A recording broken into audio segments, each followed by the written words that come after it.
It is official.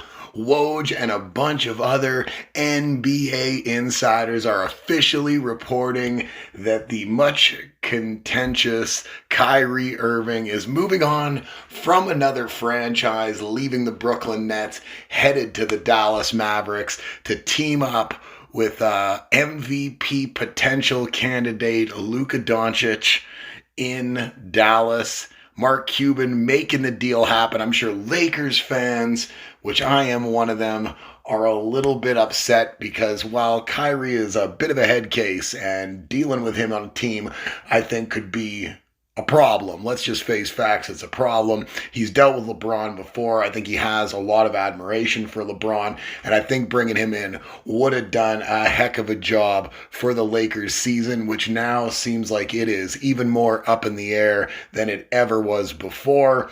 But Kyrie going to Dallas, it's going to be a move that the Nets are probably going to, in the long run, maybe be happy with. It didn't sound like Kyrie was intending at any point in time to re-sign since the last week or so when they couldn't come to an agreement. Obviously, the trade request was made very publicly by his agent. They're getting back Spencer Dinwiddie, Finney Smith in return. Obviously, Dinwiddie's been an excellent player in Dallas up till around this season. It hasn't been as good for Spencer this season, but Spencer's been good up until this season. I know obviously Kyrie's contract was expiring anyways at the end of the year, making an exorbitant amount of money. Obviously had the suspension earlier this year, brings a lot of division to a team, and you wonder, will Luka be able to rein that in? And you hope so, because the way Luka's career trajectory has been thus far, Luka just seems like someone who is on the precipice of taking off into the next stratosphere when it comes to superstars across all major team sports. But we're going to have to see how it plays out. Is Kyrie going to sign an extension, stay for a while? Are they going to be able to coexist? What's this playoff run going to look like? Who are the complementary pieces now as you've got two major scoring and playmaking threats on the court for the majority of the game? What is the compatibility going to be? Are they going to be able to play together? The questions are going to answer themselves as the rest of the season unfolds. You got to imagine that Dallas fans are somewhat divided on this. They know Luka needed somebody, and they've been waiting for Dallas to make a move in the last couple of seasons to get that number 2 or A, B, whatever piece together so that Luka could finally really reach that potential. Kyrie, though, is a bit of a gamble. You're rolling the dice. There is no question about that. Is the talent level there? Absolutely. Kyrie Irving's talent level is amazing. He's obviously a starting all-star on the East. Probably not anymore. We maybe are going to be seeing one of those guys that got snubbed in the East move into those spots now as Kyrie moves over to the Western Conference. What does this mean for KD? With only a few days remaining until a trade deadline, KD still has multiple years left on that Brooklyn Nets contract. Obviously, KD demanded a trade and then rescinded that demand earlier this year, and then found a way to get Steve Nash removed as the head coach. Jacques Vaughn taking over. That's actually been a really good transition in Brooklyn. Brooklyn has looked really good in the past couple of months, obviously suffering still the fallout of what is a very lopsided and losing trade thus far, with Ben Simmons coming to Brooklyn and James Harden going to Philly. Harden having a good year in Philly, despite a little bit of injury stuff. Not that Ben Simmons isn't dealing with chronic injury issues as well.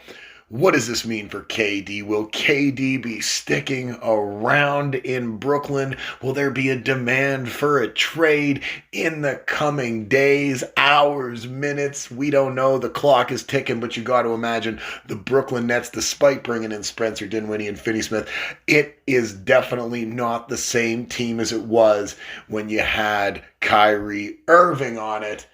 Dallas fans divided, no question about it. If it works out, though, and you got that complimentary piece for Luka, You seen him go to the conference finals last year. You seen Luka basically will his way to come back against Phoenix after Devin Booker was talking a gang of shit in the playoffs. Luka said it's easy to talk when you're up, and then the Mavericks took it to him, obviously losing to the eventual champion Golden State Warriors in the finals. But what is this going to mean overall if they can push past that glass ceiling that they've been asking Luka to carry on his shoulders this entire time by itself? I think Dallas Maverick fans will forgive everything in the past of Kyrie Irving and be happy to sign him for the long term. I gotta tell you, I'm excited to see how this plays out. You could probably hear it in my voice. As a Laker fan, I'm disappointed we couldn't get off that Russ contract and we couldn't bring Kyrie in and maybe really put a nice capper on LeBron's career. Obviously, LeBron on his way here to becoming the all-time scoring leader. Anthony Davis, despite a little injury issues, been having an MVP season, but all of that is shoved by the wayside today on a Sunday where Kyrie Irving has again found his way to the top of the NBA headlines. Will he be able to lead Dallas to the promised land alongside Luka Doncic? Will Kevin Durant ask for his inevitable potential trade out of Brooklyn? It's a question that we're all probably asking ourselves right now. And if KD's available, what are people willing to give up for KD? A lot of years left on that contract, but a lot of miles on the Slim Reaper's body, no question about it. Let me know what you think about a major trade to kick off what is the last couple of days leading up to the trade deadline in the NBA below in the comments. Leave a like, subscribe here, visit us at bigvrecomics.com, over on Instagram, over on Facebook. We love you guys, man. Thanks for stopping by. Peace.